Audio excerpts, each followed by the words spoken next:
Quelle joie il y a dans notre cœur, quelle joie et quel bonheur, parce que nous recevons cette visite si belle que Dieu nous a permise et dont nous allons jouir aujourd'hui. Un grand salut pour vous tous qui sont ici, ceux qui sont dans le couloir et dans l'autre salon.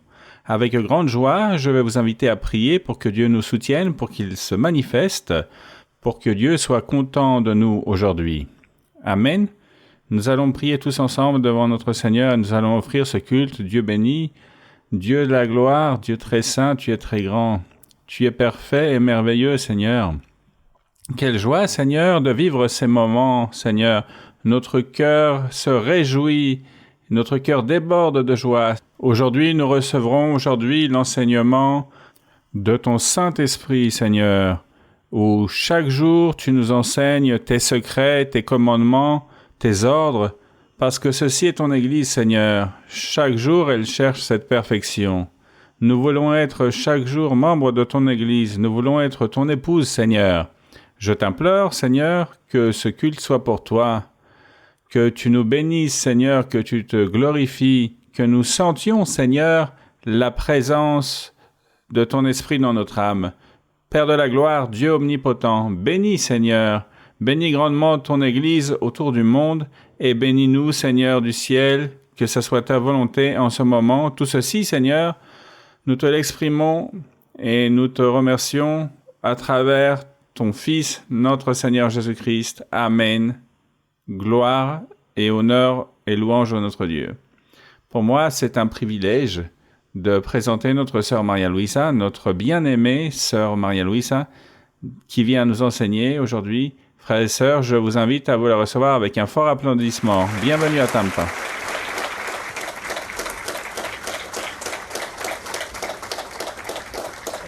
Bonsoir, mes très chers frères et très chères sœurs, que Dieu vous bénisse, ainsi que les frères et sœurs qui se rassemblent ici à Tampas, en Floride, ainsi que toutes les personnes qui viennent nous voir. Je suis très heureuse de me retrouver ici dans l'église de Tampas, aux États-Unis. Je me rappelle toujours de vous à tout instant. Vous pouvez vous asseoir, mes très chers frères, et de grandes salutations remplies de tendresse aussi, les frères et sœurs qui se trouvent de l'autre côté de la salle, qui me voient à travers l'écran.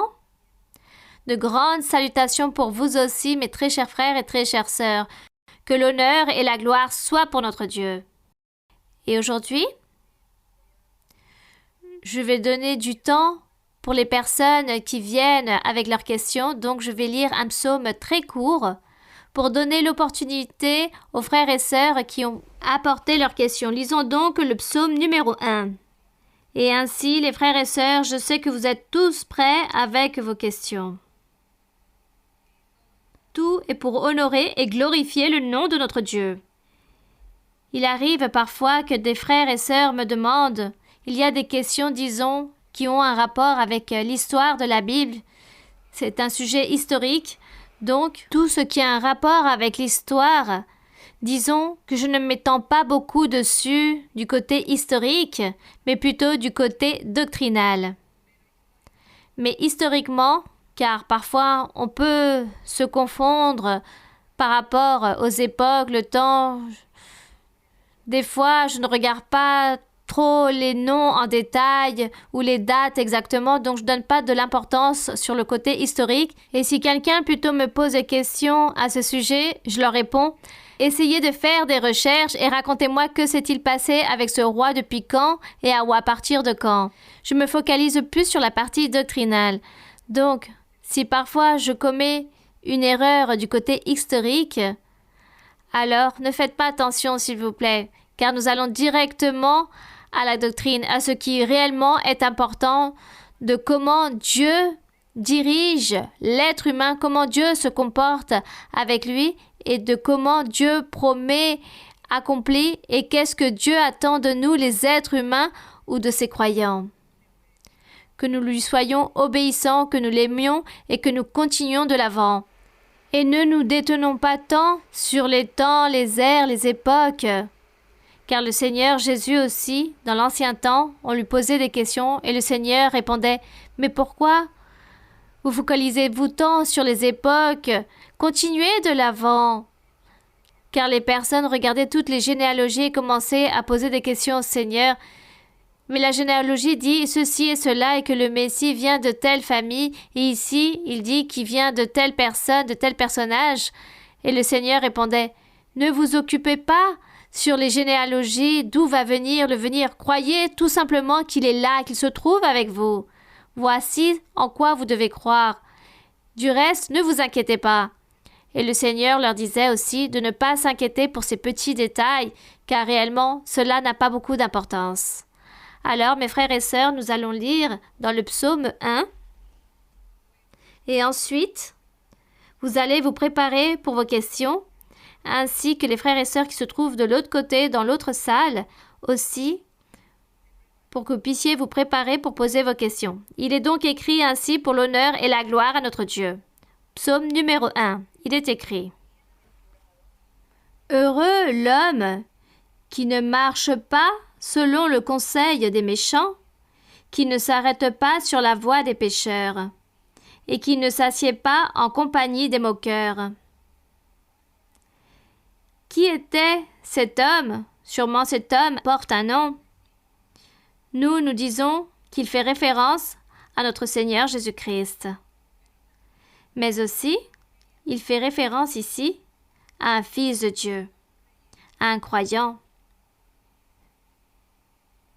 Puis, dans le verset 2, si on parle du Seigneur Jésus-Christ, comme il l'a dit, vous devez m'imiter, vous devez suivre mes pas, tout ce que je fais, vous devez le faire aussi. Et vous ferez des choses plus grandes encore, vous les serviteurs. C'est pourquoi, lorsque nous lisons les psaumes, lorsqu'il fait référence au Seigneur Jésus-Christ, il fait référence aussi au Fils de Dieu, aux croyants. Dans le verset 2, il est écrit que cet homme, il ne s'est jamais assis en compagnie des moqueurs pour ne pas juger les personnes ou ne pas être un faux témoin. Il n'a jamais partagé avec les pécheurs dans leur même voie, dans leur même péché, qu'il n'a jamais marché aussi avec les méchants, en train de réaliser des iniquités contre d'autres êtres humains. Mais dans le verset 2, mais dans la loi de l'Éternel se trouve son plaisir. Le Seigneur Jésus l'a accompli et il nous invite aussi que nous fassions de même, que nous puissions prendre plaisir dans la loi de notre Dieu. Puis il dit que dans sa loi, il médite jour et nuit. Et il veut aussi que nous le fassions ainsi. Le Seigneur Jésus-Christ l'a fait, ses serviteurs aussi doivent le faire. Verset 3. Lorsque la personne accomplit ces deux versets, le verset 1 et 2, alors elle est comparée, dans le verset 3, elle est comparée comme un arbre. Cet homme est comme un arbre planté près d'un courant d'eau. Et un arbre planté près d'un courant d'eau donne son fruit en sa saison, et son feuillage ne se flétrit pas, car il ne sèche pas, et tout ce qu'il fait lui réussit. Ainsi sera donc cet homme ou cet être humain lorsqu'il se présentera devant Dieu sans aucune tache, une personne pure, avec un cœur pur. Le Seigneur Jésus-Christ fut notre exemple. Il dit que tous ses serviteurs aussi pourront faire la même chose. Ils feront la même chose. Verset 4. Cependant, il n'en est pas ainsi des méchants. Les méchants ne peuvent pas être comparés à un arbre qui donne son fruit, qui est planté près des courants d'eau et que toute l'année va être vert, avec un bon feuillage. Les méchants pêchent constamment, sont toujours désobéissants, en train de contredire le Seigneur, toujours en train de l'offenser. C'est pourquoi il dit que ce méchant est comme la paille dont le vent dissipe, c'est-à-dire toutes les choses qui sèchent, qui restent, après avoir fait un processus à la graine, peu importe la graine, ôter cette paille. On dit que le vent l'emporte et ainsi sont comparés les méchants celui qui vit dans le péché, car il ne veut pas croire en Dieu, ni aimer Dieu, ni lui plaire, ni lui être agréable. Donc, il prend plaisir dans ses mauvaises actions. Verset 5. C'est pourquoi les méchants ne résistent pas au jour du jugement, ni les pécheurs, c'est-à-dire les mêmes méchants, les mêmes personnes mauvaises, ne vont pas dans l'assemblée des justes. Dans Apocalypse, il est écrit « Après que tout sera passé ou tout ce que Dieu a destiné dans le monde, un jour le Seigneur va appeler les personnes ainsi que les croyants et les appellera devant un jugement et tous vont comparaître devant le Seigneur car il est comme un juge. Et là-bas, c'est comme un tribunal, il y aura ce juge, notre Dieu, et l'Église, les croyants, les justes. Ceux qui auront fait la volonté de Dieu se trouveront très fiers d'être là, fermes, allègres. Lorsque le Seigneur déterminera et jugera chacun et ses fils, il leur donnera la couronne de vie, la vie éternelle, toutes les récompenses. Donc il est écrit que toutes les personnes qui ont réalisé le mal, qui n'ont pas voulu croire en l'Évangile, n'ont pas voulu croire en Dieu, se soumettre à Dieu, alors toutes ces personnes ne vont pas aller avec cette assemblée, avec tous ces croyants ou avec ces fils de Dieu, qui recevront une récompense. Ces personnes seront très loin. Et tout cela se produira. Car dans le verset 6, « Car l'Éternel connaît la voie des justes, et la voie des pécheurs, de ceux qui commettent l'iniquité et la méchanceté, mène à la ruine. » C'est très triste. Mais tout cela aussi nous sert de leçon, d'exemple, pour que nous puissions être intelligents, sages. Mais surtout, nous devons chercher Dieu. L'intelligence et la sagesse, c'est la crainte envers l'Éternel. Le début de la sagesse, c'est la crainte envers Dieu. Lorsqu'une personne craint Dieu, croit en lui, alors on dit qu'il s'agit d'une personne intelligente et sage. Le reste de sa vie, de ses actions, Dieu l'aidera et la bénira. Alors que pour l'honneur et la gloire de notre Dieu, nous avons médité dans ce psaume numéro 1, en déposant notre assurance en Dieu et que Dieu nous aidera pour vivre les choses justes et droites, pour être cet homme juste, et que Dieu puisse dire « Heureux est cet homme, cette personne, heureuse est cette personne, car elle a réalisé les choses droites devant Dieu. » Que Dieu puisse toujours nous garder devant sa présence, que l'honneur et la gloire soient pour notre Dieu. Et maintenant, nous allons donc commencer avec les questions que vous avez apportées. Bonjour, sœur Maria-Louisa, que Dieu vous bénisse. Et si vous me permettez, j'ai une question de la Bible. Oui, mon frère. Donc, c'est dans Luc, chapitre 1er. Luc 1, oui. Dans le verset 5, 7 et du 11 au 16. Donc, dans Luc 1, à partir du verset 5 au 17? Oui, sœur, du 5 au 16. Du 5 au 16, oui. Oui, mon Donc, frère. je peux lire? Oui, allez-y. Donc, du temps d'Hérode, roi de Judée, il y avait un sacrificateur nommé Zacharie, de la classe d'Abia. Sa femme était d'entre les filles d'Aaron et s'appelait Élisabeth. Toutes deux étaient justes devant Dieu, observant d'une manière irréprochable tous les commandements et toutes les ordonnances du Seigneur. Mais ils n'avaient point d'enfants parce qu'Élisabeth était stérile et ils étaient l'un et l'autre avancés en âge. Donc je continue avec le verset 11. Alors un ange du Seigneur apparut à Zacharie et se tint debout à droite de l'autel des parfums. Zacharie fut troublé en le voyant, et la frayeur s'empara de lui. Mais l'ange lui dit, « Ne crains point, Zacharie, car ta prière a été exaucée. Ta femme Élisabeth t'enfantera un fils, et tu lui donneras le nom de Jean. Il sera pour toi un sujet de joie et d'allégresse, et beaucoup se réjouiront de sa naissance, car il sera grand devant Dieu. Il ne boira ni vin, ni liqueur enivrante, et il sera rempli de l'Esprit Saint dès le sein de sa mère.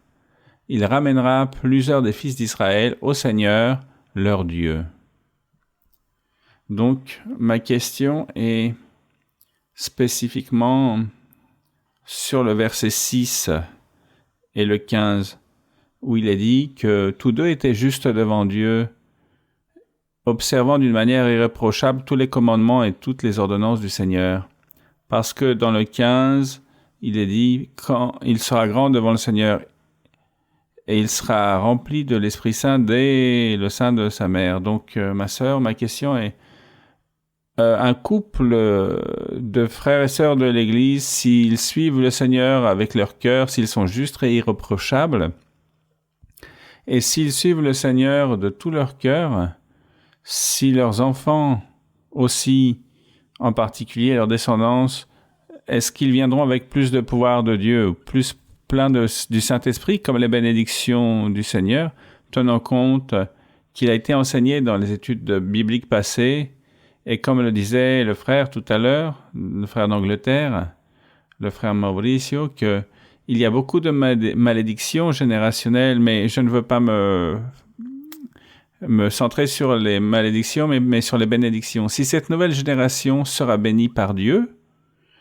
étant donné que ce couple cherche le Seigneur de tout son cœur, alors il se produit réellement dans un couple qui soit vraiment irréprochable devant Dieu.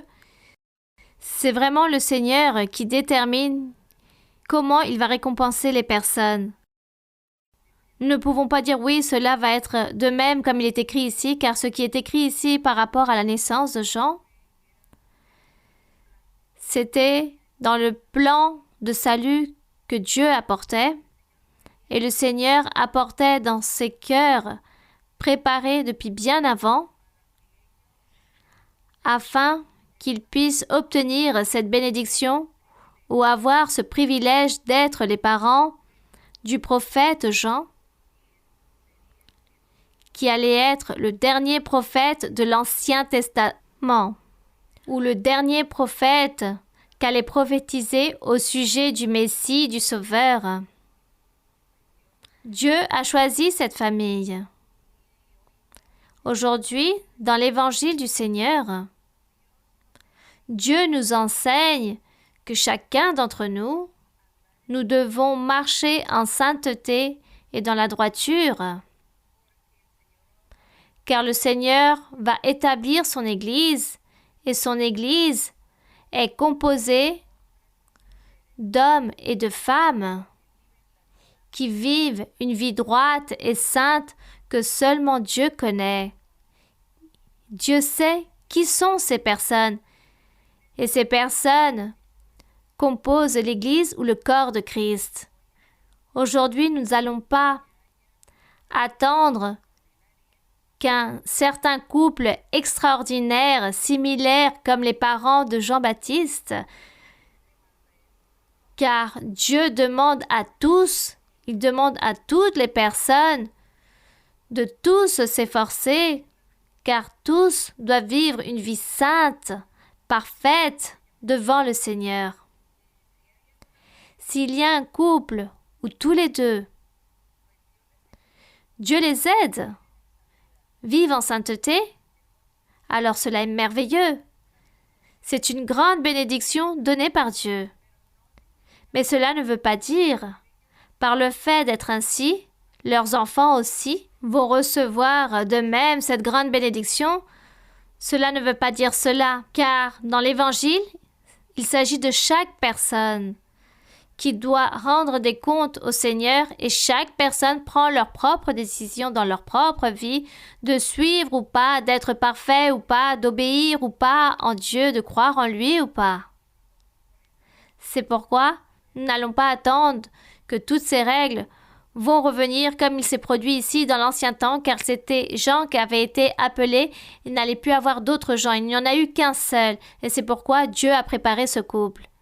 Mais je répète à nouveau, nous aujourd'hui dans l'Évangile, ce n'est pas juste le couple, mais toute la famille. Dieu veut ou souhaite ou désire que tous puissent suivre le chemin de Dieu et l'aimer. et que chacun d'entre nous, nous luttons, nous persévérons. Car aujourd'hui, tout est individuel. Chaque homme, chaque femme lutte pour leur propre vie spirituelle, pour la vie éternelle. Chacun se préoccupe pour être un bon exemple, un bon témoignage dans leur foyer, dans leur couple, devant leurs enfants, peu importe. Ainsi est notre lutte. Donc aujourd'hui, dans l'Évangile, les choses sont différentes. Très différentes à ce qui s'est produit ici avec les parents de Jean-Baptiste. Dieu avait déjà fait cet appel à ses parents, comme lorsqu'il avait choisi Marie, pour que d'elle puisse venir le Messie, un autre privilège encore. Il s'agissait d'un plan de Dieu. Ce n'est pas parce qu'elle avait été, disons, peut-être une femme parfaite ou sa famille. C'est juste qu'elle a eu cette grâce devant Dieu et Dieu l'a choisie. Car le Seigneur est devenu chair pour marcher parmi les personnes. Donc, Dieu devait faire de la même chose de ce qu'il avait créé, qu'il devait naître d'une femme. Voici ce qui s'est produit. Voici ce que Dieu fait.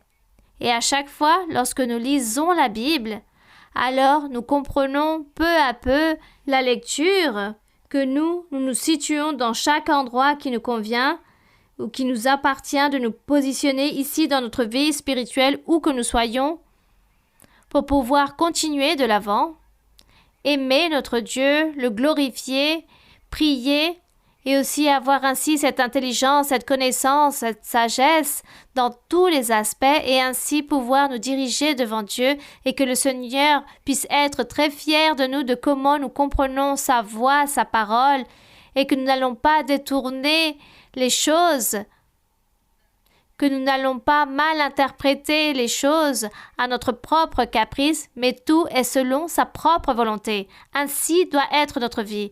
Donc nous continuons de l'avant avec une autre question. De l'autre côté, dans l'autre salle, peut-être une autre question? Bonjour sœur, c'est un grand bonheur pour moi d'avoir le privilège de pouvoir m'adresser à notre Reine aimée. Dans les livres des Corinthiens, premier livre des Corinthiens chapitre 14, je vais lire le verset 1 et le verset 3. Premier livre de Corinthiens chapitre 14, oui. Recherchez la charité, aspirez aussi aux dons spirituels, mais surtout à celui des prophéties. Celui qui prophétise, au contraire, parle aux hommes, les édifie, les exhorte, les console. Sœur Maria-Louise, nous savons qu'il n'est pas recommandé de recevoir la prophétie tout le temps, mais que se passe-t-il lorsque nous ne recevons jamais la prophétie, lorsque les années passent et nous ne sommes exhortés ni consolés à travers la prophétie? Parce qu'à travers la prophétie, le Seigneur nous corrige, nous enseigne et il réveille de la conscience chez nous. Sœur, si je sais qu'il me manque de grandir spirituellement et humainement afin d'être agréable devant le Seigneur, quel mal nous faisons nous-mêmes à cause de ne jamais recevoir la prophétie, à cause de craindre ce que Dieu pourrait nous dire. Si nous pourrions nous tromper et penser que nous sommes déjà très sages et que nous n'avons pas besoin de recevoir la prophétie, en sachant que nous n'avons pas encore atteint les conditions afin de servir le Seigneur. Merci beaucoup, sœur. Bien, ma sœur. Donc ici, ce que je comprends, c'est qu'il existe des personnes qui ne veulent pas recevoir la prophétie parce qu'elles ne veulent pas? Ou qu'on leur interdit de pourquoi recevoir tant de prophéties? Il y a ces deux points, n'est-ce pas? Lorsqu'on dit à certaines personnes de ne pas demander tant de prophéties, sûrement parce qu'on a vu dans l'assemblée que la personne constamment, voire tous les jours, demande la prophétie. Ce n'est pas que ça soit mauvais, ce n'est pas mauvais. Je m'en souviens lorsque l'Église a commencé. Lorsque nous avions commencé, c'était tous les jours la prophétie. Tous les jours, les personnes recevaient la prophétie. Bon, c'était moi qui devais donner la prophétie, car je n'avais personne qui puisse me donner la prophétie. Donc, je n'arrêtais pas de prophétiser tous les jours. Mais lorsqu'il y a eu enfin les premières personnes qui ont reçu les dons de prophétie, alors je profitais pour recevoir la prophétie. C'est tellement bon de recevoir la prophétie. mais la véritable prophétie qui vient du Saint-Esprit, n'est-ce pas? J'ai dit que la prophétie parfaite, quelle est la prophétie parfaite? Lorsqu'il s'agit du Saint-Esprit qui parle. Ainsi est la prophétie parfaite. Ce n'est pas la quantité de paroles ou de mots qui se disent. La prophétie parfaite, c'est lorsque le Saint-Esprit réellement parle, qu'il s'agit de 2 ou 3 mots, ainsi est la prophétie parfaite. Voici ce que nous souhaitons de tout notre cœur et ce que Dieu veut nous donner aussi. Ce n'est pas mauvais que vous receviez la prophétie constamment. Si vous n'aimez pas, car la sœur dit aussi qu'une personne parfois n'aime pas qu'on lui donne la prophétie, alors la sœur dit, est-ce que cela ne lui manque pas, car dans la prophétie, on puisse être édifié ou que le Seigneur puisse exhorter, enseigner ou consoler ou donner des ordres, ou si la personne se trouve en difficulté, l'orienter, tout est nécessaire. Lorsque les personnes sont récentes, les personnes adorent qu'on leur donne la prophétie, comme moi aussi, lorsqu'il m'est arrivé cela. C'est juste qu'anciennement, il y avait très peu de personnes et qu'il y avait le temps. Mais lorsque dans une église, l'église est très très grande, qu'il y a beaucoup de personnes, c'est un peu plus difficile de recevoir constamment la prophétie, car on n'a pas assez de temps pour donner la prophétie à toutes les personnes.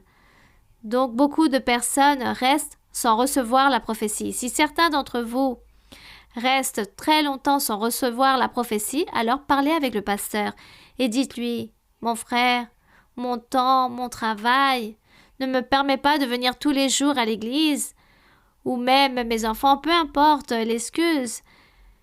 Et ça fait maintenant 3 voire 4 ans que je ne reçois plus la prophétie. Pouvez-vous m'aider pour que quelqu'un puisse me donner la prophétie? C'est cela. Vous posez la question, car il faut savoir qu'il y a beaucoup de personnes parfois, et les personnes qui donnent la prophétie ne se souviennent plus à qui ils ont donné la prophétie. Donc nous devons demander lorsque nous avons et nous sentons que nous avons besoin de la recevoir. Lorsque nous savons que nous n'avons pas ce besoin, bon, très bien, mais je pense que beaucoup de fois, on a besoin que le Seigneur nous console, surtout lorsqu'il y a des maladies, des tribulations, lorsqu'il y a beaucoup de problèmes. Disons, lorsqu'il y a beaucoup d'inquiétudes dans la vie familiale, on a besoin de recevoir la consolation de Dieu. Il y a aussi certains avantages dans les frères et sœurs qui donnent la prophétie, c'est que le Seigneur leur parle par eux-mêmes aussi. Par exemple, Dieu me parle à moi-même, donc je reçois la consolation constamment. Cela aussi fait que je ne demande à personne de me donner la prophétie, car lorsque je prie, Dieu me parle et cela est suffisant. Donc, j'enseigne aux frères et sœurs lorsqu'ils prophétisent, lorsque vous priez, donnez la liberté au Saint-Esprit pour que Dieu aussi vous parle et vous donne cette consolation. Mais il faut être très sage, intelligent, faire très attention, car prenons en compte que nous avons un grand ennemi. Et cet ennemi peut aussi venir contre certaines personnes qui n'ont pas une grande maturité spirituelle, qui n'ont pas la capacité de comprendre la prophétie, de savoir les examiner, de savoir si réellement il s'agit de Dieu ou pas qui parle, ou d'un esprit trompeur. Donc l'ennemi que nous avons aussi envoie des mauvais esprits pour tromper les personnes, les frères et sœurs, à ceux qui sont faibles. Je parle aux personnes qui n'ont pas cette maturité spirituelle à comprendre, à discerner les choses correctement et se laissent tromper. Et cela est très dangereux. Si vous avez l'impression d'être troublé un jour avec une certaine prophétie donnée par vous-même ou parce que quelqu'un vous l'a donnée, alors il serait bon que vous puissiez parler avec le pasteur. Disons, c'est la personne mieux indiquée pour vous orienter, pour que le diable ne vienne pas vous tromper. Car rappelons-nous que nous avons un ennemi qui veut toujours nous tromper. Mais en ôtant cet ennemi au milieu de nous, il n'est pas mauvais que vous demandez la prophétie constamment Et si vous ne le faites pas, c'est parce qu'il y a beaucoup de personnes ou parce que vous n'avez pas le temps. Mais sinon, revenez et demandez la prophétie. Donc la sœur a lu ici lorsque l'apôtre disait qu'il fallait chercher les dons spirituels, car c'est grâce aux dons spirituels que l'Église puisse s'accroître, que les personnes viennent à l'Église. C'est grâce aux dons spirituels. Les expériences que j'ai vécues au début lorsque j'ai connu la Bible, lorsque j'ai connu et j'ai commencé à connaître les choses de Dieu, je suis arrivée à une église évangélique. Et l'église évangélique, j'y étais durant à peu près 7 ans. C'était des petites églises, 7 ans. Il y avait des croyants dans certaines églises et le maximum de personnes que j'ai pu voir, il s'agissait de 40 personnes. L'église que mon époux dirigeait, il y avait à peu près 8 personnes qui s'y réunissaient. Donc, on le critiquait beaucoup. Les superviseurs lui faisaient un rappel à l'ordre en disant « Regarde, l'église est si petite, elle ne s'accroît pas. » Et je voyais que les personnes parlaient à d'autres personnes, aux voisins, les invités, mais personne n'y allait. Mais lorsque le Seigneur, après 7 ans, lorsque le Seigneur a commencé à me donner les dons spirituels, à nous parler et à nous faire ces promesses si merveilleuses qu'il allait nous mettre à son service, car il allait établir une église très grande et qu'il allait être avec nous. Alors je me suis remplie de joie, d'allégresse, même si à ce moment-là, je n'arrivais pas à comprendre qu'est-ce qu'était la prophétie, car je n'avais jamais entendu parler de la prophétie. Jamais dans l'église évangélique on parlait de prophétie ou d'imposition de main. Cependant, lorsque Dieu a mis à son service des sœurs qui venaient d'une église évangélique, elles devaient prier chez elles, cachées, loin des pasteurs, car les pasteurs leur interdisaient de faire cela, mais elles avaient leurs dons spirituels, et tout ce qu'elles nous ont dit, nous avons vu que cela était vrai, j'y ai cru, et je savais que c'était Dieu qui parlait à travers elles, malgré que j'entendais des murmurations de toutes les personnes qui les jugeaient que cela ne venait pas de Dieu, mais moi je disais « J'aime Dieu, je dépose mon assurance en Dieu et je crois que Dieu a bien parlé à travers elles. Peu m'intéresse si elles ne sont pas sincères ou que ce n'est pas Dieu qui soit avec elles, mais moi je sais que Dieu les a mis à son service. » C'était ma propre pensée malgré l'âge que j'avais, car j'étais une jeune adolescente à ce moment-là. J'étais confiante que c'était Dieu qui me parlait. Donc ces promesses que Dieu nous a faites d'être à son service, qu'il y allait avoir beaucoup de personnes, je pensais que cette foule allait être peut-être 100 personnes. Pour moi, c'était déjà beaucoup.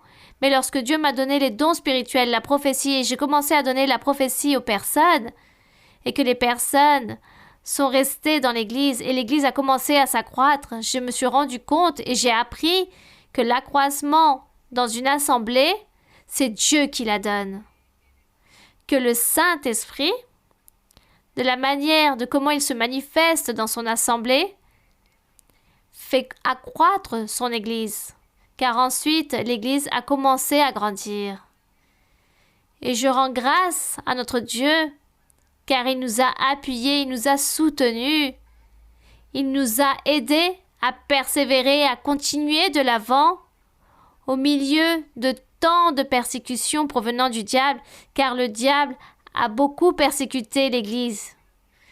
Mais Dieu nous a aidés, Dieu nous a soutenus, et l'Église ne cesse de grandir de telle façon que des leaders appartenant à d'autres églises évangéliques sont admirés et nous demandent « Comment faisons-nous pour avoir des personnes dans l'assemblée, tant de personnes ?» Car ils réalisent eux-mêmes des programmes, des événements, beaucoup de choses pour distraire les personnes, pour les attirer et les avoir dans leur assemblée, mais que rien ne fonctionne, que les personnes ne se soumettent pas, qu'il y a des divisions, que personne ne les respecte, que personne ne leur obéit. Et se demande comment faites-vous? Comment faites-vous?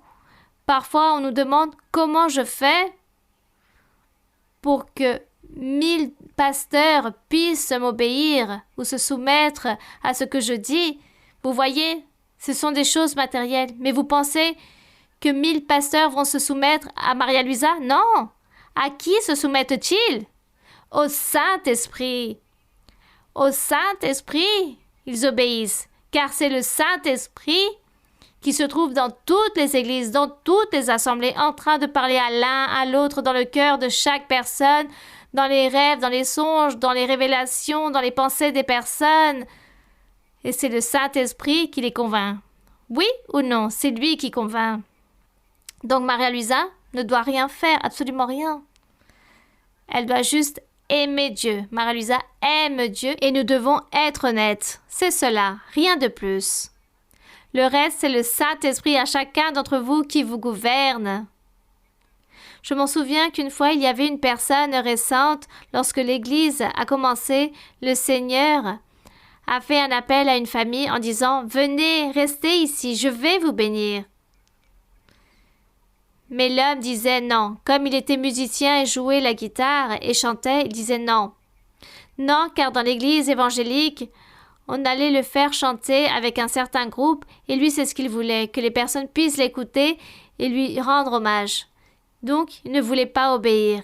Mais un jour, le Seigneur a envoyé une révélation et il a dit « Un tel, je vais l'apporter. » Et dans la vision que cette personne eut, a vu comment le Seigneur a pris cet homme musicien ici à partir des cheveux, l'a levé et lui a dit « Tu ne veux pas, je vais t'apporter ici et tu vas rester ici. » Il devait être là, avec nous, dans notre groupe. Et ainsi a fait le Seigneur. Il l'a apporté par les cheveux et il l'a fait qu'il obéisse. Le Seigneur l'a dirigé et le Seigneur lui montrait à cet homme dans cette vision en disant c'est là qu'il doit être. Il l'a apporté et il a dû obéir à la volonté de Dieu. Il a dû s'y soumettre. Personne ne va se soumettre à Maria-Luisa. C'est au Saint-Esprit.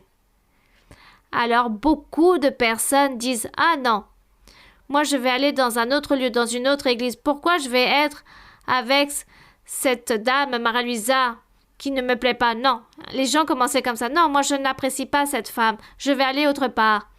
Mais de là-bas, les personnes les apportaient de nouveau humiliées, en train de pleurer pour demander pardon, en disant tout ce qu'ils avaient pensé pour se repentir. Dieu les apportait de nouveau à son temple. Ainsi a été la vie durant toutes ces années. Le Seigneur a été merveilleux en train d'apporter les personnes avec qui il veut donner la vie éternelle. Donc, qui gouverne? Le Seigneur. Donc, lorsque tous ces leaders, toutes ces personnes appartenant aux églises évangéliques nous demandent comment faisons-nous? Il s'agit tout simplement du Saint-Esprit, c'est le Seigneur, nous ne faisons rien. À chacun d'entre nous, Dieu nous sommet sous son régime. Que l'honneur et la gloire soient pour notre Dieu. C'est cela. Moi, je suis si fière. Je médite.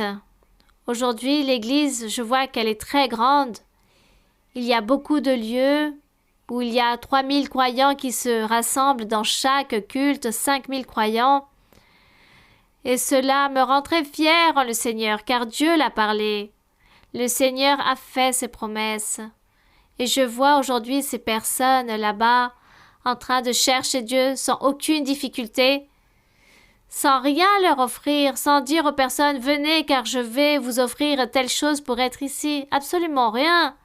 On n'offre absolument rien. Le Seigneur séduit les personnes, il les apporte à son temple. Je pense à tout cela et j'admire l'œuvre de Dieu et je rends grâce à Dieu pour l'accomplissement de toutes ses promesses. Lorsqu'il parlait de l'Église, qu'elle allait être si grande, lorsqu'il disait de lieux, de même acheter des propriétés, des endroits propres à l'Église, qu'il y allait avoir beaucoup de temples. Avant le Seigneur, lorsqu'on nous commencions, il n'y avait qu'un seul temple et nous étions très peu. Et le Seigneur disait, en parlant en Colombie, à Bogota, il disait, ici à Bogota, en Colombie, il y aura une église dans chaque quartier, dans chaque ville. Il y aura une église. Et aujourd'hui, à Bogota, dans la ville, il y a à peu près 30 églises dans cette même ville. Et aux alentours, tous ces petits quartiers proches de Bogota, il y a une église. Nous pouvons dire que là-bas, il y a à peu près 50 églises à Bogota et aux alentours. Ça devient même des quartiers de la même ville. Cela fait bientôt partie de la ville pour l'accroissement. Et lorsque j'entends tout cela, je dis que le Seigneur, tout ce qu'il a parlé, Dieu est merveilleux. De quelle façon Dieu accomplit sa parole. Lorsque Dieu aussi vous fait des promesses, qu'il va vous bénir, qu'il va faire ceci, cela, ne doutez pas. Oui, vous devez être certain qu'il s'agit bien du Saint-Esprit qui a parlé. Et lorsque vous êtes sûr qu'il s'agit du Saint-Esprit qui a parlé, ne doutez jamais, soyez confiants, car Dieu parle et il l'accomplit. Et je donne l'honneur et la gloire à notre Dieu pour tout cela. Continuons de l'avant avec une autre question. Je suis très heureuse en parlant du Seigneur. Parfois, je voudrais vous parler du livre d'expérience car il est tellement beau. Mais bon, continuons. Oui, mon frère. Bonjour, ma sœur. J'ai une question sur votre vie spirituelle et un petit témoignage sur comment le Seigneur m'a changé, si vous me permettez. Oui, mon frère. Donc, quand je suis arrivé à l'église il y a 6 ans et demi, j'ai eu 2 problèmes. La première, c'est que j'ai pas aimé le frère César. Et j'ai été une de ces personnes qui ne vous aimait pas trop. Ah, moi aussi, vous m'aimiez pas? Oui, je vous appréciais pas trop. Le Seigneur, bon, sans aucune raison en plus. Eh bien, quelle nouvelle que vous êtes en train de me donner? Sans aucune raison en plus, le frère. Sans aucune raison, ma sœur. Le Seigneur m'a libéré à travers les études bibliques. Mon obstination était telle que le Seigneur m'a dit 2 fois en prophétie de ne pas faire trop attention au ministère, mais d'assister aux études bibliques qu'il allait me bénir. Un jour, pendant l'étude biblique, j'ai senti qu'on m'a secoué par les pieds et le Seigneur m'a libéré d'une grande tristesse que j'avais. La pandémie est arrivée et le Seigneur m'a donné 3 expériences spirituelles avec vous. Vous étiez en train de donner l'enseignement de la préexistence du diable et j'étais concentré dans l'enseignement et le Seigneur m'a rappelé un rêve que j'avais eu il y a 30 ans quand vous avez dit les paroles du serpent antique. Ce rêve est passé devant moi. Ensuite, vous avez prié en direct et je priais aussi. Et le Seigneur m'a dit, la prophétie arrive. Et vous avez tout de suite commencé à prophétiser. Un peu plus tard, j'ai eu la même chose ici dans l'Assemblée parce que je demandais au Seigneur que je ne sois pas trompé. Je ne voulais pas me laisser tromper parce que j'ai entendu que souvent, quand vous entendez, vous parlez à notre cœur, nous pouvons être trompés. Et le Seigneur m'a répété cette expérience dans l'Assemblée. Quelle est ma question? Si le Seigneur a eu cette miséricorde envers moi, qui suis un simple croyant, quand vous nous avez rendu visite pour la première fois, il y a 6 ans, enfin la première fois que j'étais là, quand je ne vous aimais pas trop, le Seigneur m'a dit que je pensais à une question. Comment le Seigneur vous était-il manifesté avant que vous ayez l'Esprit Saint, avant que vous connaissiez les 2 personnes qui administraient la prophétie? Parce que si le Seigneur m'a parlé ainsi à moi, comment serait pour vous? Je sais que vous êtes un torrent de communication. Et si vous avez une expérience à nous partager, je vous remercie. Donc, vous avez rêvé cela ou vous posiez déjà ces questions? Non, cette question, je l'ai eue dans mon esprit, ma sœur. Oui, qu'on puisse vous raconter l'expérience avant toutes les choses, avant que les sœurs...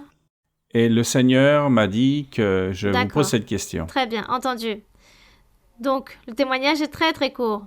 Avant que les sœurs viennent nous donner ces révélations, ce fut mon rêve lorsque j'avais à peu près 8 ans.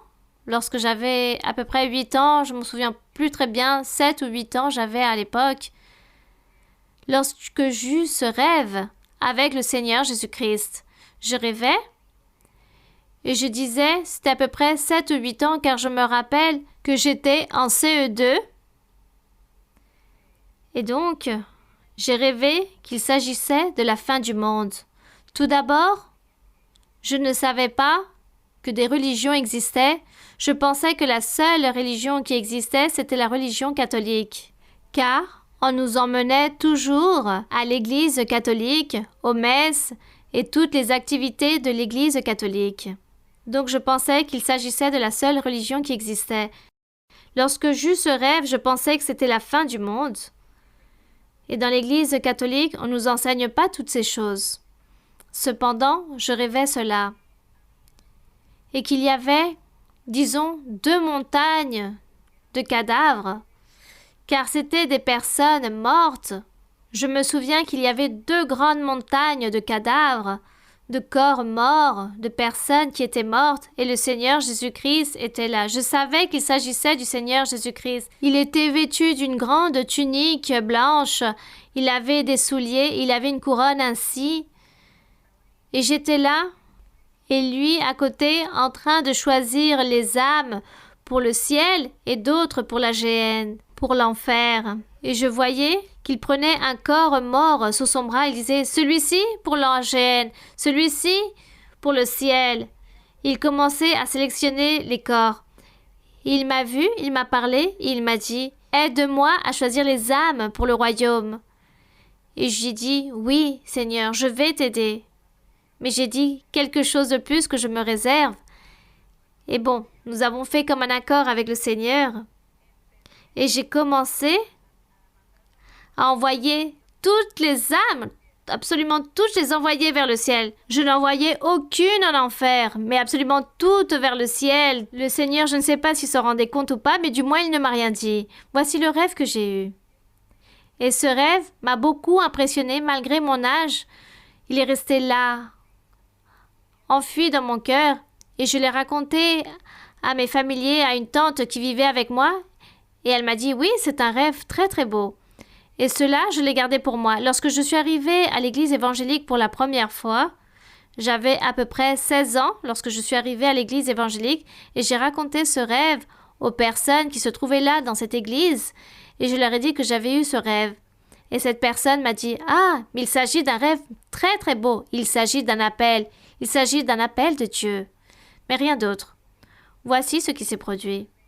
Après cela, c'est lorsque je commence à vivre les expériences et à partager avec encore plus de personnes dans les églises évangéliques. Et lorsque je me suis retrouvée avec ces 2 sœurs qui étaient des personnes qui donnaient la prophétie, mais dans leur église, on ne leur donnait pas l'autorisation de prophétiser, car les pasteurs disaient que cela venait du diable et ne les laissaient pas prophétiser. Alors, elles faisaient ça en cachette, avec leurs amitiés, dans leur foyer, avec leurs proches, pour recevoir la révélation de Dieu. Et parmi ces personnes, j'y étais. J'étais là-bas. Avec une partie de ma famille, nous étions là-bas pour recevoir ces révélations, ces promesses de Dieu. Et c'est lorsque Dieu me confirmait qu'il m'avait fait un appel, qu'il m'avait choisi, qu'il allait me mettre à son service et que j'allais prêcher à beaucoup de personnes et qu'il allait me donner tous les dons spirituels. Et ce fut là la promesse du Seigneur qui est devenue réelle. 7 ans plus tard, après avoir reçu ces promesses avec ses sœurs en ce temps-là, 7 ans plus tard, Dieu m'a donné les dons spirituels. Et à partir de là, j'ai commencé à suivre ce chemin merveilleux et voir ce que nous sommes en train de voir aujourd'hui. Oui. Que le Seigneur a commencé à me mettre à son service.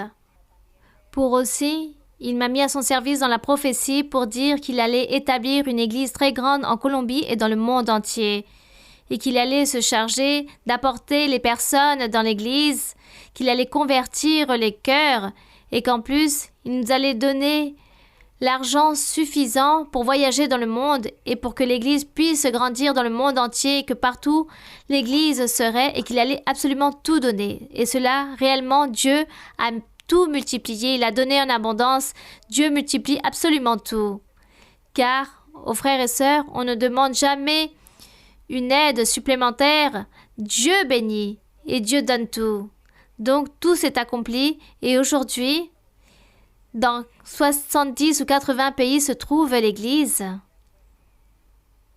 Et à peu près dans tous les lieux se trouve le Saint-Esprit en disant la même chose. Et Dieu en train de soutenir son Église. Et cela est vraiment merveilleux. C'est ce qu'il y a de vraiment plus beau. Comme je vous le disais, Je suis très fière d'appartenir à cette œuvre du Seigneur. Bien? Donc, voici mon témoignage, mon frère. Bon, j'espère que maintenant, vous m'appréciez un peu plus.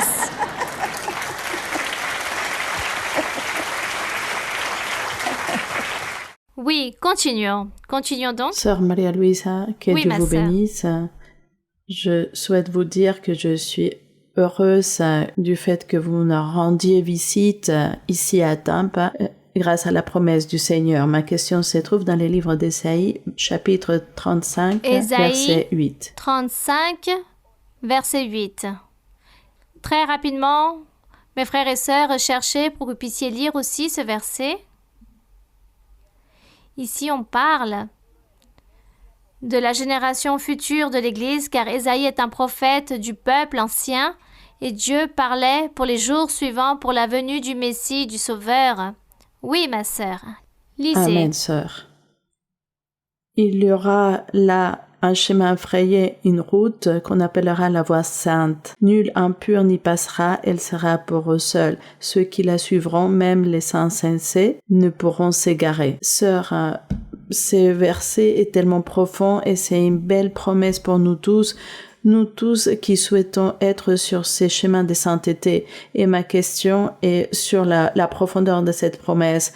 Nous voyons, sœur, que plusieurs fois nous souhaitons lutter pour nos bénédictions spirituelles, mais nous pouvons être insensés sur le chemin, sœur. Mais le Seigneur nous promet que nous n'allons pas nous égarer. Je souhaiterais que vous m'expliquiez un peu plus ces versets et aussi si vous pouvez me dire pourquoi parfois nous ne pouvons pas atteindre cette promesse qu'il a écrite pour son Église, que nous n'allons pas nous égarer. Merci, sœur. Que Dieu vous bénisse. Voici ce que nous sommes en train de lutter chaque jour, que nous puissions appartenir à l'Église de notre Seigneur Jésus-Christ. Que l'Église du Seigneur Jésus-Christ, c'est un corps, il est la tête, et l'Église est le corps. Et l'Église, donc ici, lorsqu'il dit, il y aura là-bas une route appelée une voie sainte, il parle de l'Église en général, composée d'hommes et de femmes à qui Dieu a donné le titre d'enfants de Dieu, de fils de Dieu. Qui sont-ils? Nous ne savons pas. Nous sommes en train d'aspirer à l'être. Nous voulons être ces fils de Dieu. Et aspirer, ce n'est pas juste le souhaiter, mais essayer de lutter chaque jour pour vivre dans cette voie de sainteté. Donc ici, il est écrit, il y aura là un chemin frayé, une route, oui, car le Seigneur Jésus-Christ, dans l'Église, tout est choisi, tout est prêt, tout est planifié. C'est une Église où il y a le corps de Christ. Comment le péché va exister? Il n'y aura aucune impudicité.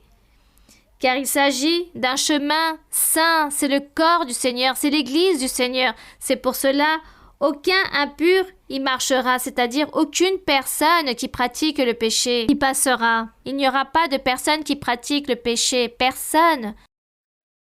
Mais le seul Seigneur sera avec eux, avec ce groupe de personnes, avec l'Église, avec son corps. Et celui qui marchera dans ce chemin, aussi insensé qu'il soit, il ne va pas s'égarer, car le Saint-Esprit ou le Seigneur l'orientera toujours, afin que cette personne vive une vie droite, sainte, et que cette personne ne va jamais s'égarer, s'en détourner jusqu'à obtenir la perfection. Et nous sommes tous les jours en train de lutter pour obtenir cette perfection. Le jour où la mort nous surprendra, que ce jour-là, nous soyons tous parfaits. Le jour où le Seigneur décide de nous emporter, que nous ayons obtenu la perfection, nous disons, Seigneur, me voici, je suis prêt, tu peux m'emporter, je suis parfait.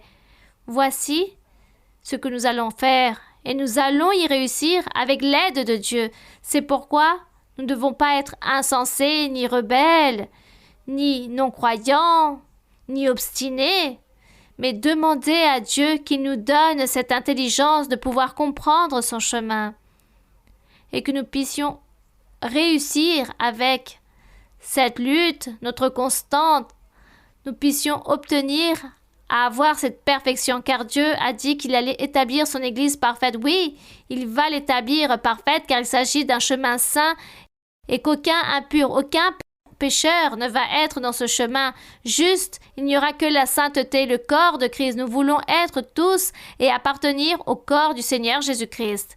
Le Seigneur nous aidera, car il est miséricordieux. Oui, bien, continuons. Continuons de l'avant. Bonjour ma sœur, la gloire soit pour le Seigneur Oui. de nous permettre de jouir de cette fête spirituelle à vos côtés. Ma question est basée sur 2 versets de la Bible, le premier dans Romains 7, 18.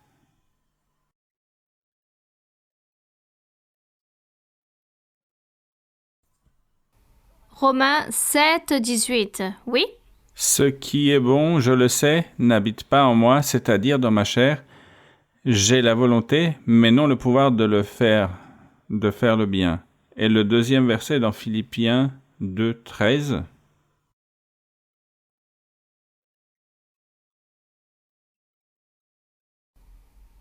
Philippiens 2, 13. ma Oui, sœur. mon frère. Allez-y. Car c'est Dieu qui produit en vous le vouloir de le faire selon son bon plaisir. Ma question est, dans la chair du croyant, il n'y a pas le bien parce que nous le voulons, nous ne le faisons pas. À quel moment, pour la bonne volonté du Seigneur, se produit en nous non seulement le fait de vouloir le faire, le bien, mais aussi de le faire? Une question, pourquoi? Parce que la lutte du croyant est tout le temps à vouloir dépasser ses faiblesses et nous renforcer dans la vie spirituelle, mais souvent nous voulons le faire et nous n'y arrivons pas. Donc dans Philippiens, il est dit que de le faire vient de la bonne volonté du Seigneur. Quand vient cette bonne volonté de le faire en nous? Nous voulons toujours faire les choses correctes, mais notre chair nous l'empêche.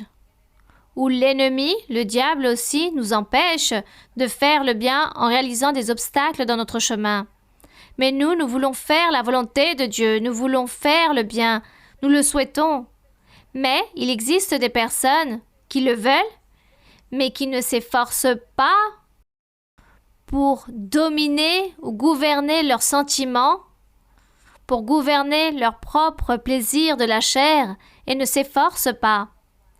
C'est comme lorsque le médecin dit à une personne « Comme vous souffrez de diabète, alors vous ne devez pas manger de bananes ou de raisins car cela a du sucre et cela va nuire à votre santé. » Et la personne va dire « Moi, j'adore manger de la banane ou du raisin. » Alors que la personne sait qu'elle ne doit pas manger cela car elle va tomber malade. Mais la personne veut obéir, veut changer son alimentation, veut obéir pour sa propre santé. Mais sa chair aime ce genre de nourriture, donc lui empêche d'obéir, car aime le raisin. Donc la personne se laisse gouverner par sa propre chair, par son désir, parce que la chair lui demande de manger cela et ne s'efforce pas à dire non, je ne dois pas manger ceci ou cela car je vais tomber malade. Le médecin m'a dit de ne pas manger cela, alors je vais tomber malade. Même si je ce désir de manger, je vais dire non, je ne vais pas manger cela. Donc c'est la lutte que nous avons entre nous et notre chair. C'est juste que nous sommes en train de vivre dans ce corps, dans cette chair. Et nous vivons dans ce corps, dans cette chair. Le jour de la mort, notre chair meurt, mais nous continuons à vivre. Nous continuons à vivre. Et c'est là où nous disons, nous vivons pour qui? Pour Dieu ou pour la perdition? Mais nous sommes ici en train de vivre dans ce corps, dans cette chair. C'est pourquoi nous devons être beaucoup plus forts et dominer notre propre chair. Dans cet exemple si simple de dire « Ma chair me demande de manger du raisin, de la banane, car elle aime cela, mais je ne vais pas le faire, car je dois me garder, je dois garder ce corps, ma santé. » Alors, vous ne le faites pas. Quelqu'un d'autre dira « Non, que je tombe malade, parce que je veux manger cela. » Voici par rapport au péché. Ainsi sont les péchés, ainsi sont les faiblesses. Voici ce que l'apôtre Paul ici disait. Il disait « Je ne veux pas faire ces choses-là. Je ne veux pas, je suis conscient que je ne dois pas faire ceci ou cela. Mais ma chair, qui est faible, m'invite ou me tente à réaliser ce péché, ce délice. Mais je ne veux pas le faire. Et je l'ai fait. Et je suis tombée dans le piège. Ainsi est la lutte que nous avons continuellement, tous les jours de notre vie. Nous devons lutter contre notre propre chair et l'ennemi, le diable aussi. Car si ce n'est pas notre chair qui nous tente, qui nous donne le désir de faire ce que nous ne devons pas faire, alors c'est le diable qui établit les pièges, les tentations, les choses pour tomber dans ce piège et offenser Dieu. C'est pourquoi l'apôtre disait que Dieu nous avait donné cette autorité sur nous-mêmes, cette maîtrise de soi. Alors pourquoi n'utilisons pas cette puissance que nous avons sur nous-mêmes pour dire non aux choses mauvaises, dire non au mal, à notre chair, et dire non aussi lorsque l'ennemi vient contre nous pour établir beaucoup de tentations, beaucoup de problèmes, en train d'utiliser n'importe quelle circonstance de la vie, les personnes, peu importe les choses, pour venir contre nous. Alors le Seigneur Jésus-Christ aussi disait, ou notre Dieu, je ne sais pas si vous avez lu dans Genèse, lorsque Caïn a donné la mort à Abel, et le Seigneur a demandé à Caïn, pourquoi avait-il fait cela? Il donne des explications, et Dieu dit à Caïn, en vérité, je veux que tu saches que le péché se trouve à la porte. Et l'être humain est maître de son propre péché. Il peut dominer le péché. Il est maître du péché. L'être humain peut dominer et s'éloigner et ne pas pécher. Car le péché n'est pas plus puissant que l'être humain. L'être humain est beaucoup plus fort que le péché. Alors le péché se trouve à la porte. Et vous, autant qu'être humain, vous prenez la décision si vous voulez réaliser le péché ou vous voulez y renoncer, faisant comprendre que nous pouvons dominer notre propre chair et dominer aussi toute tentation qui vienne de la part de l'ennemi, et nous ne devons pas tomber dans ce péché. Nous devons donc réfléchir, examiner et réfléchir les conséquences en disant, bon, si je me laisse tenter et je me laisse mener de ce que je suis en train de sentir, de cette faiblesse, et ceci est appelé péché, et je tombe dans ce piège de l'ennemi, alors, que va-t-il se produire dans ma vie? Dieu va ôter de moi toutes ces bénédictions, ces promesses ne vont plus s'accomplir, je peux même perdre la vie éternelle et ma vie spirituelle sera détruite. Et je vais donc terminer avec de choses mauvaises et ma famille aussi, et je vais souffrir ainsi que ma famille pour moi à cause de mon comportement. Je dois donc penser être intelligent et dire non à toutes mes faiblesses, non et continuer de l'avant, avoir de la patience, me résigner, tolérer, prier et demander à Dieu qu'il m'aide à pouvoir résister, afin que toutes ces choses qui viennent contre moi dans ma vie puissent partir et je ne tombe plus dans le piège, dans l'erreur et détruire toutes les bénédictions que Dieu a avec moi. Car Dieu nous a donné cette autorité, cette maîtrise de soi pour pouvoir dominer, nous gouverner nous-mêmes.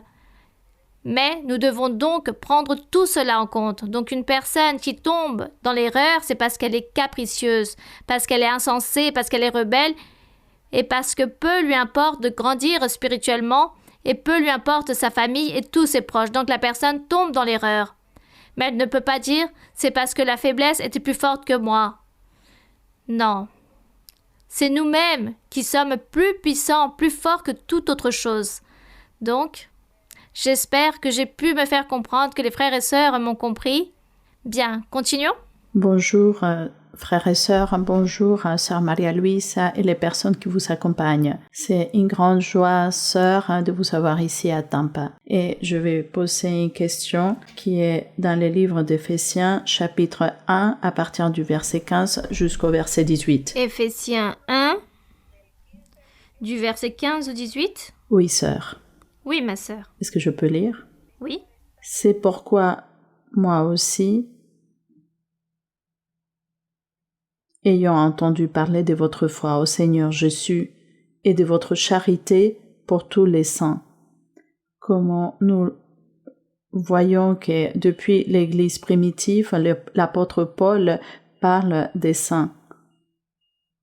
Je ne cesse de rendre grâce pour vous, faisant mention de vous dans mes prières. Nous voyons comment vous, aujourd'hui, du plus profond de votre cœur, vous nous exprimez que vous priez pour l'Église et que nous sommes dans vos prières, afin que le Dieu de notre Seigneur Jésus-Christ, le Père de gloire, vous donne un esprit de sagesse et de révélation dans sa connaissance. Nous savons que c'est quelque chose de profond, sœur, d'attendre cette stature spirituelle. Nous souhaitons que vous nous aidiez aujourd'hui à comprendre cela et qu'illumine les yeux de votre cœur pour que vous sachiez quelle est l'espérance qui s'attache à son appel, quelle est la richesse. C'était l'espoir de l'apôtre Paul ou de notre Dieu tel que c'est la vôtre aujourd'hui, sœur. Et quelle est la richesse de la gloire de son héritage qu'il réserve aux saints? Quelles sont ces richesses? Quel est l'héritage que notre Dieu a pour son Église? Que Dieu vous bénisse, sœur. Merci, ma sœur. Bon, je vais lire ici dans le verset 15, car la sœur, je comprends, elle veut que je lui explique les versets à peu près. Il est écrit, « C'est pourquoi, moi aussi, ayant entendu, dit l'apôtre Paul, parler de votre foi au Seigneur Jésus, il se dirige à l'église des Éphésiens. Puis il dit qu'il a écouté que là-bas, à Éphèse, ils avaient cru en le Seigneur Jésus-Christ et qu'ils s'étaient adonnés à cette cause. Puis il dit, « Pourquoi moi aussi ayant entendu parler de votre foi au Seigneur Jésus, de votre charité pour tous les saints, je ne cesse de rendre grâce pour vous, faisant mention de vous dans mes prières, afin que le Dieu de notre Seigneur Jésus-Christ, le Père de gloire, vous donne un esprit de sagesse et de révélation aux Éphésiens dans sa connaissance, dans la connaissance de la parole du Seigneur. Que Dieu illumine les yeux de votre cœur pour que vous sachiez quelle est l'espérance, afin qu'il puisse comprendre quelle est cette espérance qu'il commençait à obtenir comme l'espérance que nous avons aujourd'hui. Aujourd'hui, nous avons une espérance. Quelle est l'espérance que nous avons? Notre espérance, c'est qu'un jour, lorsque la mort nous atteindra, nous serons avec Dieu. Ainsi est notre espérance. Ici, il était en train de demander pour que lui aussi, ils avaient entendu parler de la parole de l'Évangile et ils avaient besoin que Dieu leur ouvre les yeux, puisse leur donner l'entendement, afin qu'ils puissent avoir cette espérance et qu'ils puissent participer aussi de toutes ces richesses, de la gloire, de l'héritage que Dieu a pour tous ses saints. La richesse, la gloire, l'héritage que Dieu a, c'est quoi? Nous donner la vie éternelle. Ainsi est cet héritage que Dieu donne. L'apôtre se préoccupait tant pour ce groupe qui se trouvait à Éphèse, afin qu'ils puissent commencer à comprendre que Dieu avait un héritage, une richesse, au-delà, là-bas, plus loin que la mort. Puis, dans le verset 19, il est écrit « Et quel est envers nous, c'est-à-dire, il voulait que nous puissions comprendre sur l'infinie grandeur de la puissance de Dieu avec les croyants, se manifestant avec efficacité par la vertu de sa force, par la force de Dieu. Toutes ces bénédictions et toutes ces grandeurs de Dieu qui allaient se manifester non seulement à Éphèse, mais dans tout lieu, dans tout celui qui allait croire en le Seigneur, à tout être à qui on parlerait du Seigneur, de ce plan de salut merveilleux, de croire en l'Évangile véritable, être orienté par l'Esprit de Dieu, pour ainsi un jour obtenir cette richesse, ces promesses merveilleuses, et non seulement à Éphèse, mais aussi nous aussi pouvoir arriver dans ce lieu et être avec notre Dieu en train de partager dans la vie éternelle. Ainsi est notre espérance. Et voici ce que le Seigneur veut pour chacun d'entre nous, car il ne fait pas d'exception de personne.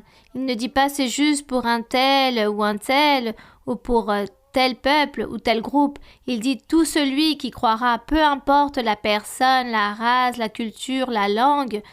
Le Seigneur ne va pas se focaliser sur toutes ces choses. Il va voir c'est un cœur qui l'aime, qui croit en lui, qui dépose son assurance en lui et qui loue son nom. Nous rendons grâce au Seigneur car nous sommes ici et je sais qu'ici il y a des personnes provenant de d'autres pays, pas que de la Colombie, mais aussi provenant de d'autres pays et Dieu regarde, c'est ce cœur rempli d'amour et nous sommes un seul cœur pour Dieu. Bien, continuons de l'avant avec une autre question. Sœur Maria Luisa, avec beaucoup d'affection, que Dieu vous bénisse. Je vais lire dans le livre d'Éphésiens chapitre 2, verset 7,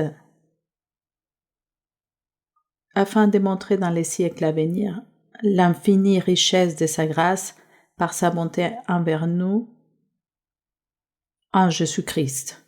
Sœur Maria Luisa, dans plusieurs versets de la Bible, dans les livres de Zacharie, Romains, Tite, le Seigneur fait référence à la grâce.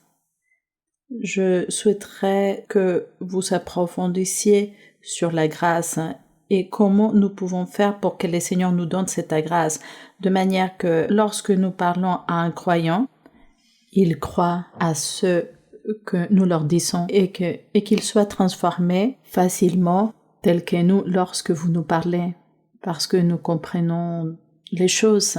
Voici ma question. Comment nous pouvons nous remplir de grâce, étant donné qu'il s'agit d'un verset qui se répète beaucoup dans la Bible?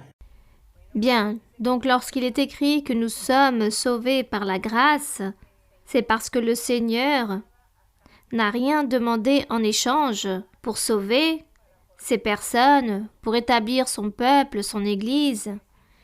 Il dit que tout simplement les personnes ont rendu grâce devant Dieu et comme ils se sont remplis de cette bonté, Dieu les a élus. Donc nous aussi, nous pouvons dire que nous pouvons être remplis de cette grâce et c'est pour cela que nous sommes tous ici réunis autant qu'Église, car nous avons cette grâce et le Seigneur parfois dit « Je vais te donner de la grâce pour que tu puisses être rempli de grâce devant toute personne du monde et dans l'Église. » C'est comme une bénédiction que Dieu donne. Dieu nous remplit de cette grâce, c'est une bénédiction. Ayons donc cette grâce et que Dieu prenne plaisir à nous regarder, à nous observer. Voici ce que cela signifie par rapport à la grâce. Que Dieu sait plus de nous. Non parce que nous ayons commis des merveilles ou réalisé tant de choses pour lui, mais tout simplement qu'il sait plus de nous. Il sait plus de chaque personne dans leur manière d'être, de penser, d'agir, de se comporter. Bon, nous avons été remplis de grâce car nous avons plu à Dieu, c'est cela. Voici, c'est pourquoi Dieu fait que nous aussi, nous ayons cette grâce devant les personnes et que les personnes disent « Oui, j'accepte que cette personne parle ou qu'elle enseigne, qu'elle m'oriente, qu'elle me dise des conseils, j'accepte. » Disons, nous n'allons pas dire c'est un don spirituel, mais c'est comme un don que Dieu nous donne à tous les croyants pour que nous puissions travailler à Dieu, être à son service et être bien, passer bien devant la société afin que on ne rejette pas, qu'on ne doute pas de nous, au contraire que les personnes nous croient, car Dieu établira cette grâce en nous et les personnes vont nous voir d'une manière différente et nous accepteront notre enseignement ou tout ce que nous pourrons leur enseigner. Voici, c'est cette grâce. Puis il est écrit que Dieu, pour établir son Église, il a choisi un certain groupe de personnes provenant du monde entier et c'est parce que chacun a été rempli de grâce et Dieu les a choisis gratuitement sans demander rien en échange et que la personne n'aille pas dire « je vais te donner ceci pour être sauvé ». Voici, la grâce, c'est par la simple volonté du Seigneur, par la simple bonté du Seigneur. Bien, continuons avec une dernière question. Oui, la dernière question. Sœur Maria Luisa, bonsoir. Je vous remercie de nous donner de votre temps pour nous accompagner aujourd'hui. Sœur, j'ai une question personnelle Et je souhaite lire un verset de la première épître des Jean, chapitre 5, versets 14 et 15. Nous avons près de lui cette assurance que si nous demandons quelque chose selon sa volonté, il nous écoute. Et si nous savons qu'il nous écoute, quelque chose que nous demandions, nous savons que nous possédons la chose que nous lui avons demandée.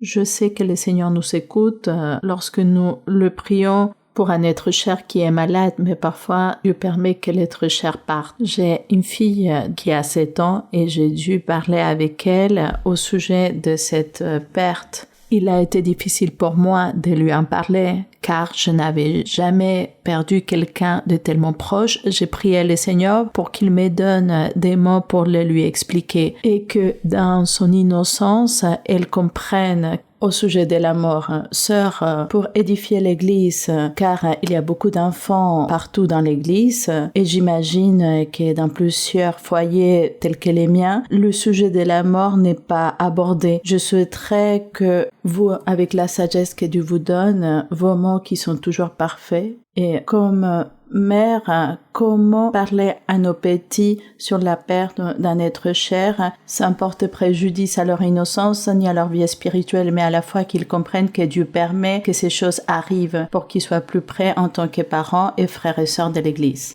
Bien, donc tenant en compte que les enfants, disons, n'ont pas encore cette capacité de souffrir autant ou d'être remplis d'une grande affliction, sur un certain âge, les enfants ne comprennent pas les sujets de la mort et prennent les choses comme quelque chose de naturel et demandent par exemple « Que s'est-il passé avec ma grand-mère, mon oncle, ma tante ?» Non, elle est tout simplement partie avec Dieu.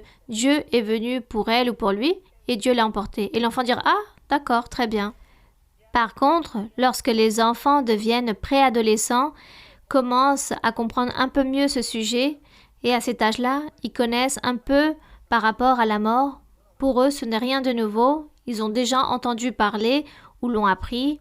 Donc, il n'y a aucun souci. Mais les petits-enfants, ils ne comprennent pas encore. Ils ne vont pas pleurer ou souffrir ardemment, car ils n'arrivent pas encore à assimiler correctement les choses. Et si l'adulte lui explique que Dieu l'a emporté parce que voulait que cette personne puisse se réjouir là-bas à ses côtés avec Dieu. Donc, raison de plus, les enfants ne vont pas souffrir autant. Dans l'Église aussi, les enfants apprennent, au milieu de tous les enseignements qui sont donnés, ils apprennent sur la mort. Aussi, par le fait d'être ou pas avec Dieu, ils apprennent aussi.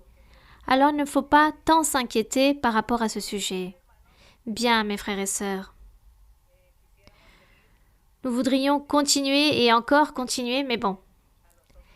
Laissons dans d'autres lieux les frères et sœurs leurs questions. Merci beaucoup, car Dieu m'a permis de venir ici, de partager avec vous. Les frères et sœurs aussi qui vont nous voir à travers l'écran dans cette vidéo, profitez-en aussi de toutes les questions, d'apprendre chaque jour selon différents angles, le chemin que nous sommes en train de mener, le chemin que nous sommes en train de parcourir et que nous voulons un jour arriver au but dans cette voie, qu'il s'agit d'une constante et que Dieu nous aide et que Dieu vous aide à chacun d'entre vous pour que nous puissions tous arriver là-bas, atteindre cet objectif, arriver, y réussir et dire « nous pouvons y arriver ». Et demandons au Seigneur qu'il nous aide afin que l'ennemi ne vienne pas nous chasser de ce chemin si merveilleux que nous menons, ce chemin vers la vie éternelle. Bien, nous allons donc prier aujourd'hui et nous allons donc établir toutes nos nécessités devant Dieu, tous nos besoins, tous les souhaits que nous avons dans notre cœur devant la présence de notre Dieu. Si vous avez des maladies, bon, vous savez, même des maladies incurables, ou si vous vivez des difficultés, des problèmes, ou si vous avez un problème de stérilité, ou les hommes aussi, des problèmes, disons, de mauvais esprits, de sorcellerie, d'envoûtement, tout ce que vous pensez que vous êtes en train de vivre et qui vous afflige, qui vous fait souffrir, alors c'est le moment Concentrez-vous et parlez avec le Seigneur. Parlez au Seigneur et dites au Seigneur qu'il vous écoute et qu'il puisse exaucer vos vœux. Que le Seigneur chasse la maladie, qu'il la ôte, ou qu'il chasse la malédiction, la sorcellerie. Que le Seigneur fasse un miracle dans votre corps, dans un organe dont vous pensez que vous êtes faible.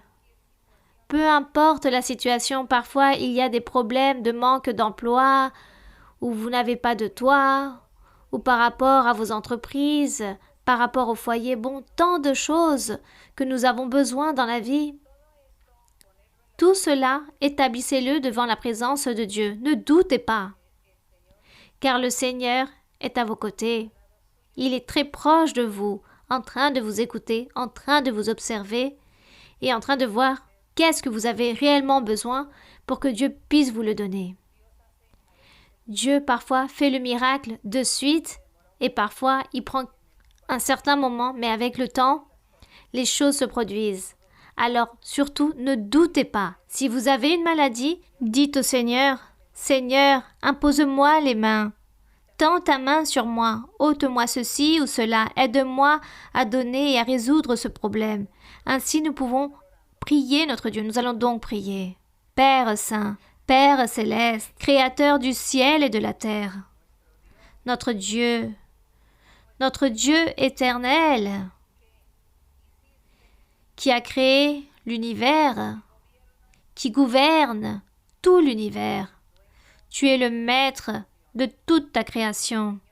Seigneur, toi qui t'humilies à nous regarder, nous les êtres humains, tu t'humilies à nous observer, à écouter toutes nos prières, toutes nos suppliques, toutes nos nécessités, tout ce que nous te demandons.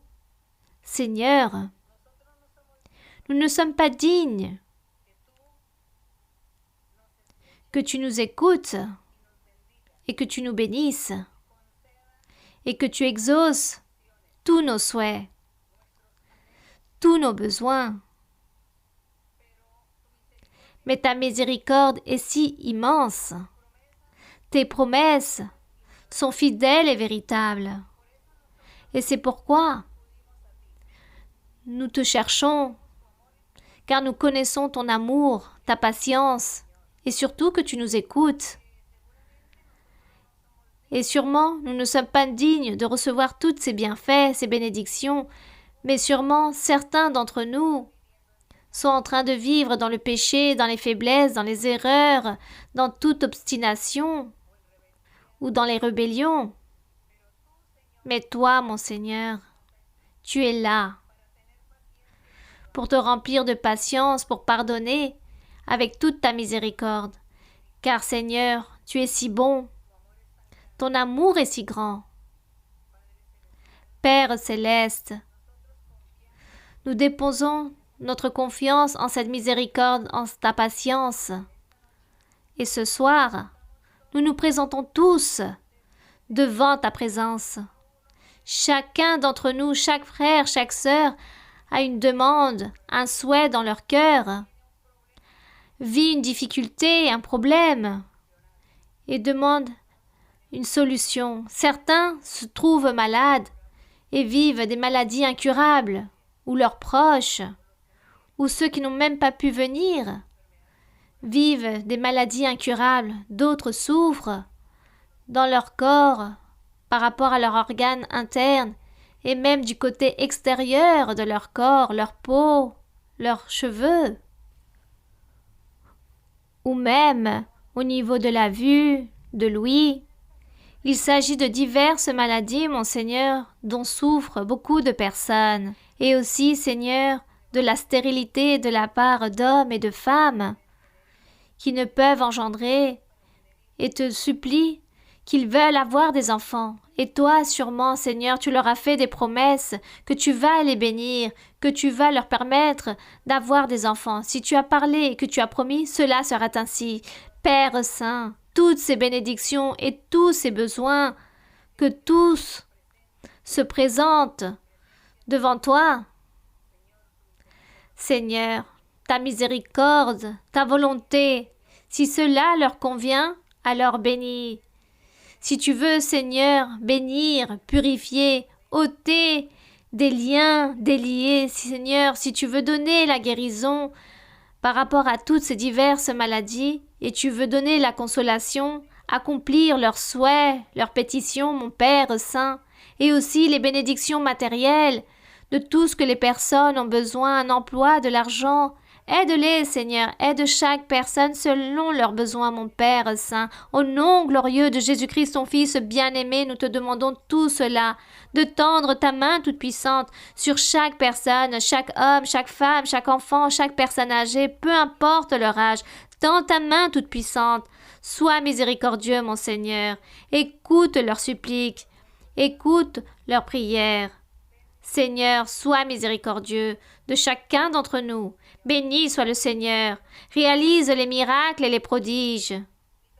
Et aussi, Seigneur, je te demande que tu envoies la puissance de ton Saint-Esprit sur ces personnes qui encore n'ont pas reçu le Saint-Esprit, qui n'ont pas encore les dons spirituels. Mais toi, mon Seigneur, tu vas les bénir avec cette bénédiction qui est admirable et grande et merveilleuse. Seigneur, remplis avec la puissance de ton Saint-Esprit à toutes ces personnes. Donne-leur la puissance du Très-Haut. Donne-leur ses facultés. Ôte, Seigneur, les tromperies de l'ennemi.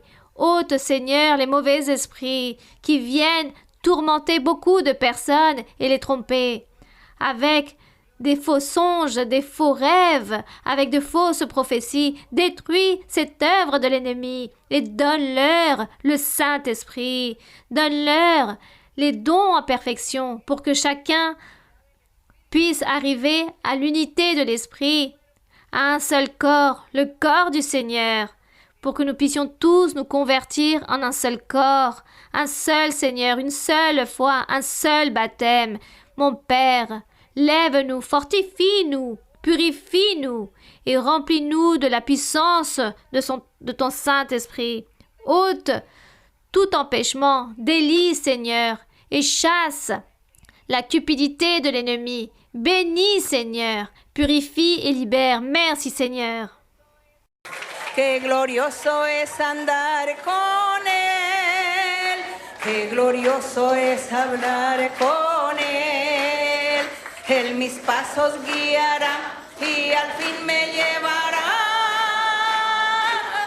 Qué glorioso es andar con Él, qué glorioso es andar con Él, qué glorioso es hablar con Él. Él mis pasos guiará y al fin me llevará. Qué glorioso es andar con Él, qué glorioso es andar con Él, qué glorioso es andar con Él. Él mis pasos guiará y al fin me llevará. Qué glorioso es andar con Él. El gozo del Señor mi fortaleza es. El gozo del Señor mi fortaleza es. El gozo del Señor mi fortaleza es. Y su gozo sin medida Él te da. Si tienes ese gozo puedes tú cantar. Si tienes ese gozo puedes tú danzar. Si tienes ese gozo puedes tú gritar. Su gozo sin medida Él te da. El gozo del Señor fortaleza es. El gozo del Señor fortaleza es. El gozo del Señor fortaleza es. Su gozo sin medida Él me da. Si tienes ese gozo puedes tú cantar. Si tienes ese gozo puedes tú danzar. Si tienes ese gozo puedes tú gritar. Su gozo sin medida Él te da. Que l'honneur et la gloire soient pour notre Dieu. Merci au Tout-Puissant. Nous rendons grâce à notre Dieu. Merci beaucoup, mes très chers frères et très chères sœurs. Je vous aime avec tout mon cœur. Merci. Et nous continuerons de l'avant. Au nom du Seigneur. Bénédiction pour chacun d'entre vous. Que Dieu vous bénisse. Merci. Gracias, Merci. gracias.